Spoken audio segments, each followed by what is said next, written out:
जसं की आज मार्केटमध्ये नवीन नवीन ब्रँड्स येतात, रेट कमी करतात, तर सर अशा कालखंडामध्ये जे उद्योजक सामान्य आहेत, म्हणजे सामान्य उद्योजकाचा टिकाव कसा राहील? उद्योजकाला जर आपल्या व्यवसायाचा टिकाव मजबूत करायचा असेल तर त्याचा मंत्र आहे, दोनच मंत्र आहेत.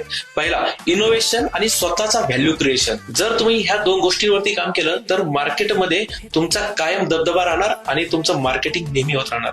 परंतु बरेचसे लोक जे असतात तर ते कॉपी करतात. आता पहा, एका उद्योजकाने जर कुणाची तरी कॉपी केली आणि ते तुम्ही अप्लाय केलं आणि त्याचा रिझल्ट नाही मिळाला तर याला पुढे काय आणि कसं करायचं हे माहित नाही होणार. पण ह्याने जर स्वतः शिकून, विचार करून, त्याच्यावरती R&D करून जर एक युनिक आयडिया उतरवली, युनिक आयडियासह जर त्यांनी मार्केटिंग केली तर त्याचा टिकाव हा मजबूत बनतो. कारण की त्याला माहित असतं मला कुठे काय आणि कसं करायचंय आणि ग्राहकांचा ज्यावेळेस प्रतिसाद मिळेल त्या प्रतिसादानंतर मला काय करायचं हे त्याला अगोदरच समजलेलं असतं. पण यासाठी नॉलेज घेणं खूप महत्वाचं आहे, शिकणं खूप महत्वाचं आहे.